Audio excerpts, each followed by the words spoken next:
Hello everybody, Michael here for Tactica Imperialis. Welcome to today's video. Today is going to be a painting and modelling hobby update sort of video because I have finished my most recent hobby project and I thought I'd show it off to you. So you may remember on the channel a couple of weeks ago we did an unboxing of a very particular model. That particular model being of course Magnus the Red, the 30k model for the Primarch of the Thousand Suns, newly released in the Horus Heresy Character series. If you want to have a look at the unboxing and see the model in full detail, I'll put the link in the description below. And it's now about a month since I unboxed the model. You didn't see the unboxing the day I recorded it. It came out a couple of weeks later. But it's now been about a month since I own the model, and though it's pretty much been done in the past couple of weeks, the model is now complete, at least as far as I'm needing to have it completed.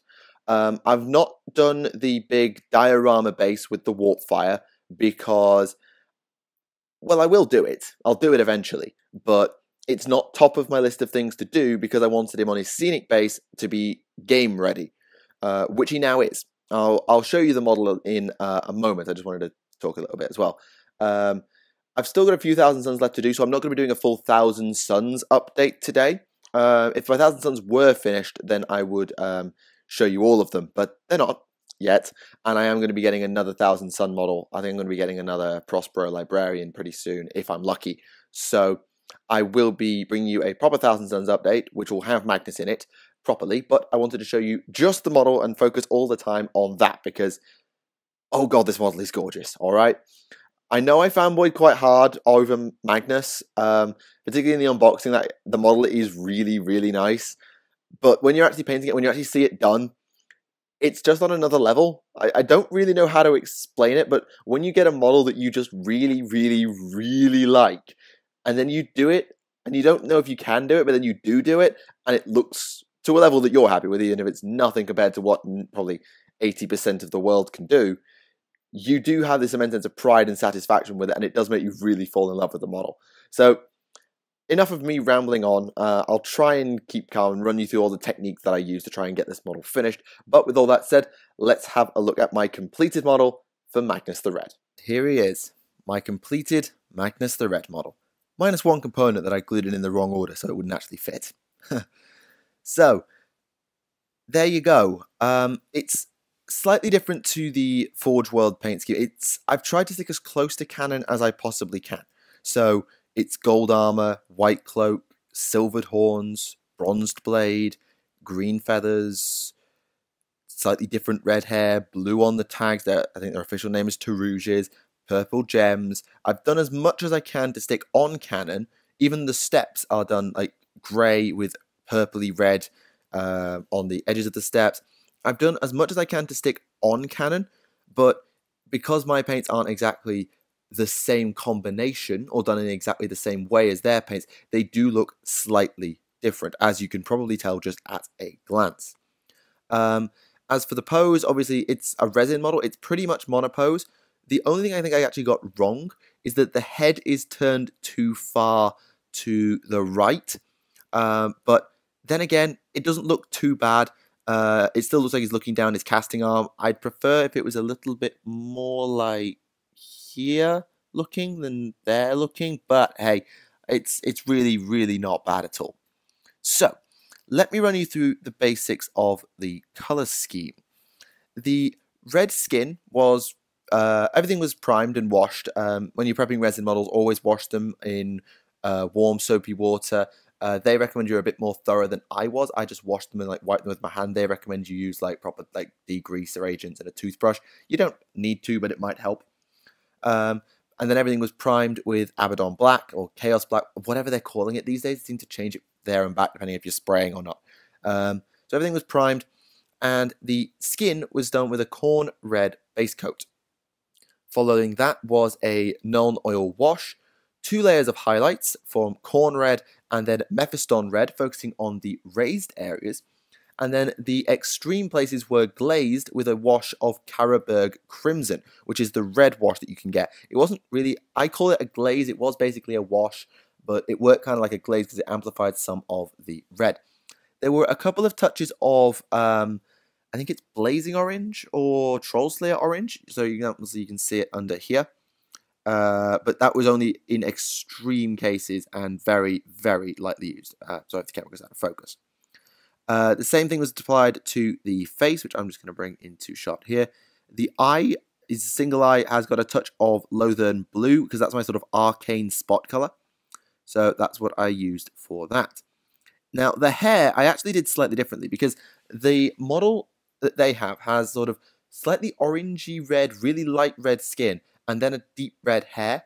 So in order to differentiate the hair from the skin, I actually started the base coat with Doomball Brown, and then the top highlight was Corn Red. So I basically dropped everything down a step. So we went Doomball Brown, then Norn Oil, then Doomball Brown, then Corn Red. So it was a slightly darker tone than the flesh. It's not too distinct, and you probably can't tell that much on the camera how much difference it is. But I think if you look at the face next to the hair directly, you can sort of see it. The next, obviously, major point is the armor. The Horned Raiment, I believe its official canonic name is.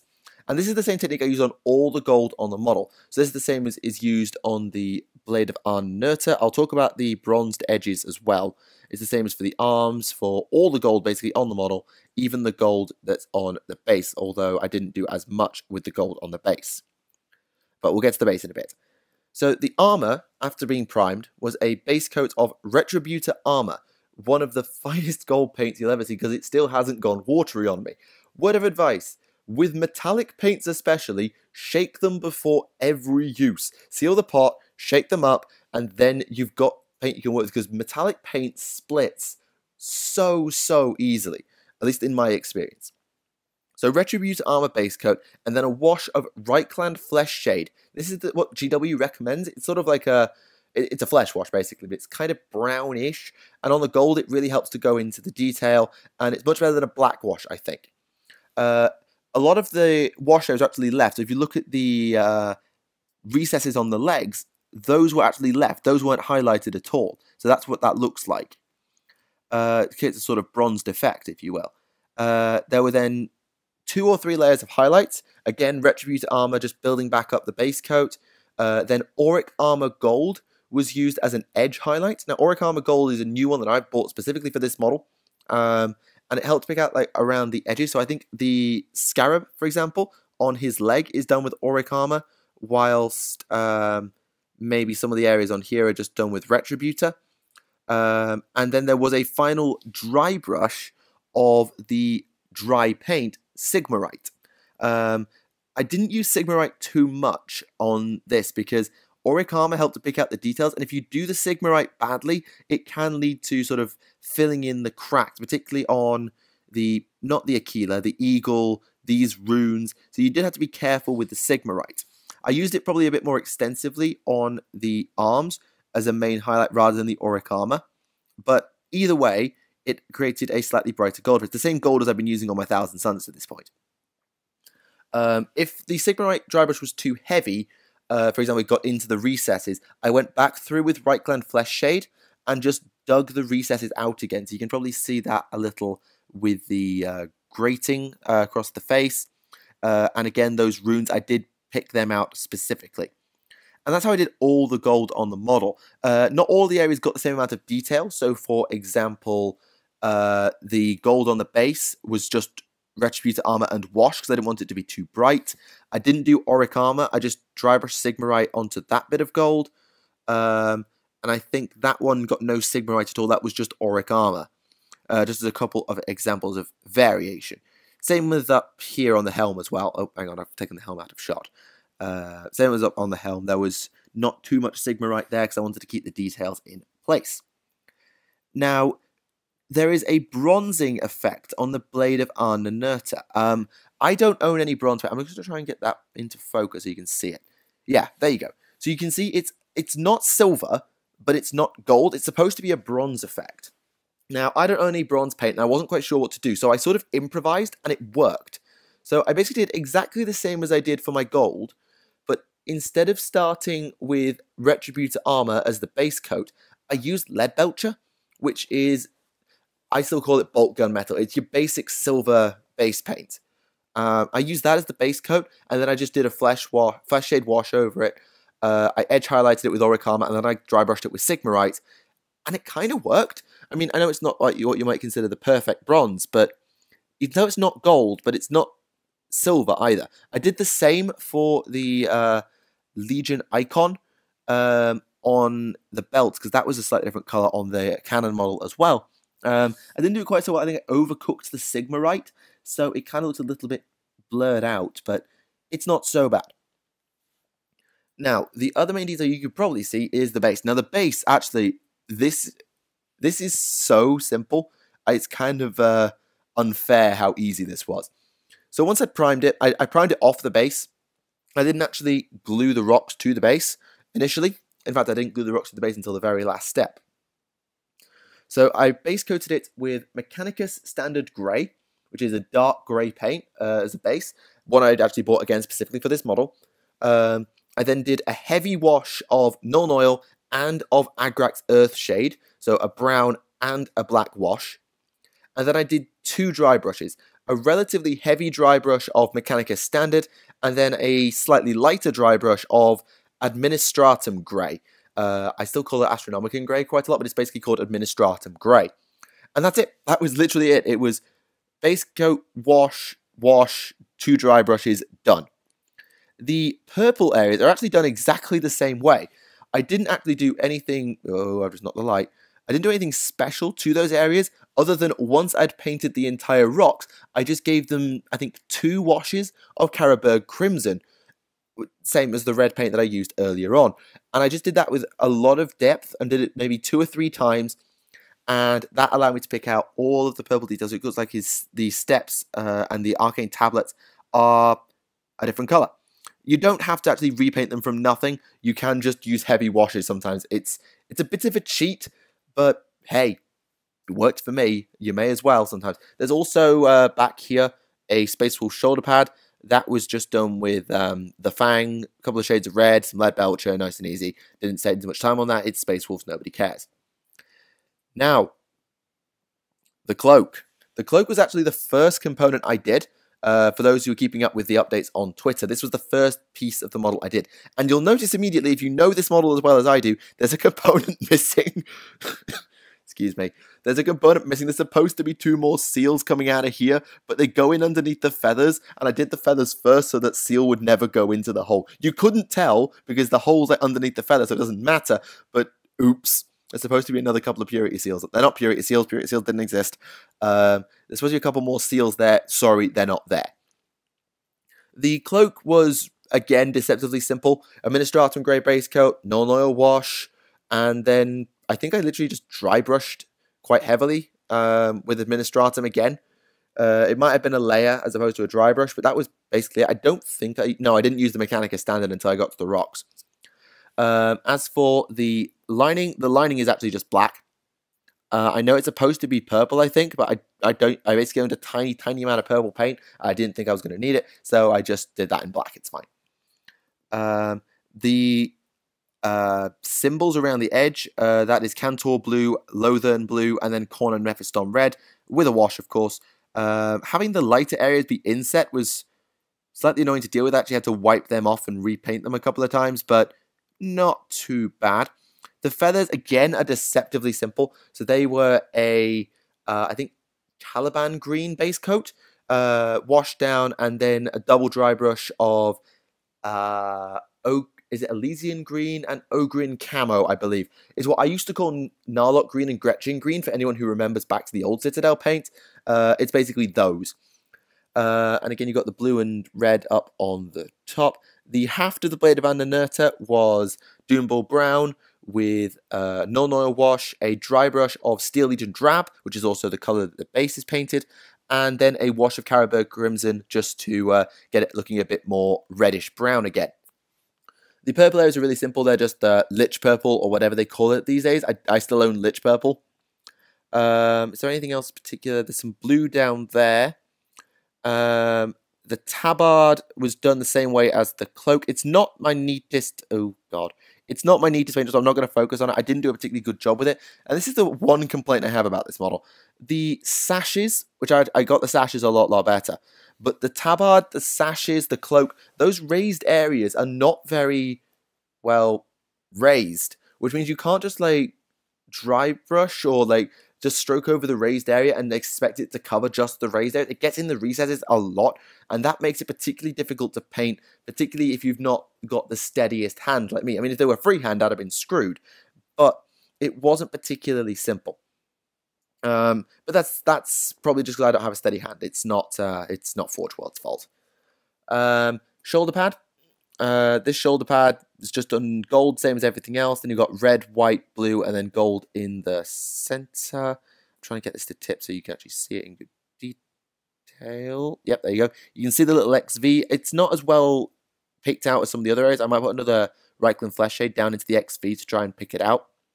And there's a little bit of ard coat on the blue and red because they're gems. So you might be wondering if you can see them sort of reflecting in the light. That's why.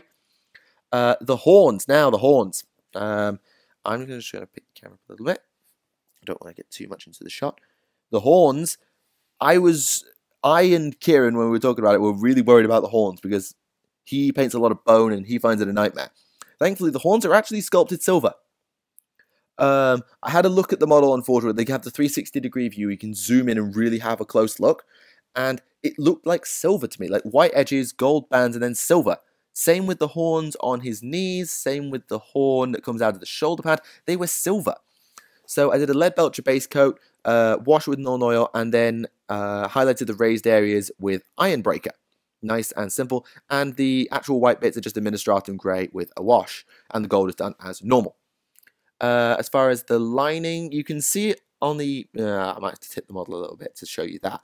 But there's blue and red just working up the inside of the central horns. I don't really know what they are. The crest, I think they are. And you've got the same sort of pattern. Actually, you've got the same pattern here. And you actually got the same pattern on the inside of on the back of the neck behind here. You can't see it. But there's actually a fully painted thing behind there that's in blue and red and gold and stuff like that. You can't see it, I don't think, at any angle. Even I can't get my eye in to see it. So you'd never know on this particular model. You can see it again on the Forge World 360-degree sculpt of the one on the diorama base, because you can rotate it to look that way as well, which is how I know what all of this stuff up here is supposed to look like. I think they're the main things. Oh, how could I forget? Finding an angle for this on the 360-degree view is a nightmare as well. But we have the Book of Magnus. I checked. I remember in the commenting in the unboxing about that space of that wolf logo. Well, that was the Book of Magnus, we think, because he does have the wolf is kind of his spiritual representation. You see it when he goes to talk to Horus. The wolf is quite a thing with Magnus, so we do think that is actually his book, or at least part of it, if not all of it. The biggest challenge I had with that, it was just Doomball brown base coat, and then the gold painted as normal with a wash and some silver. The biggest problem with that was actually getting it stuck down. I've actually had to stick the book to the hip plate just because the chains were not providing a particularly steady hold. So it is pretty solidly glued down now, but it wasn't for a while. As for the Tarouges, you've got a Cantor blue base coat, washed down, and then a Lothern blue dry brush. And again, I think I did go back over with the Nuln Oil just to, again, pick the detail out, because I want to make sure all the runes were at least partially visible. And I think that is everything. I think that's every component I've talked about, because the sash is just painted the same way as everything else in white. So are the seals. We've got the gold and the black writing just drawn on and added in black at the end. Yeah, I think that's everything you need to know. There's actually not a lot of different colors on this model when you break it down. There's a lot of gold, there's a lot of red, there's a fair bit of white, and then it's just details. So there's some silver, there's some other colors like blue and green. There's enough blue to make you think, and then you've got the rocks at the base. It's not that diverse in color, but it is just absolutely gorgeous. And I will admit, painting this model was a lot easier than I had anticipated. It really was, because I was having nightmares about all of the details on the legs especially, and keeping all the details of this sorted, and how I was going to get the skin built up. I was really worried that I was going to really struggle to get this model right. And while, yes, it's not to the standard of most people, and I'm sure there'll be some people in the comments saying I could do it better, or that my painting is terrible. I've had that comment before. I accept that. My painting generally is not that good. And this will not be the greatest model you'll ever see for Magnus on the internet. But using the techniques I use, which is just layers, edge highlighting, dry brushing, you can get even a relatively complex or a very complex model looking acceptable for a tabletop relatively quickly. Because as I think I mentioned in the intro, this didn't take me that long. I mean, I did the unboxing a month ago. You didn't see it for a couple of weeks, and I hadn't really done much on it for that couple of weeks because I was painting my other Thousand Suns, or I was just catching up on other stuff because I was doing a summer internship placement. So it hasn't been too hard of a job to do at a relatively high speed, and I am really proud of it. I really am proud of this model, and I really cannot wait to put him on the tabletop with the rest of the Thousand Suns, which I need to still bloody finish, by the way. I've got about 7 Marines and half a Terminator left to do, and then the Thousand Suns are ready to hit the table, and I can start expanding them properly. But we'll talk about that in another update sometime in the future.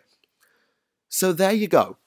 That is my completed Magnus the Red. If you want to see some of the things in more detail, then I will be putting all of the work in progress sections, which showed off all the various areas, on our Facebook page. I might even create a specific album for it.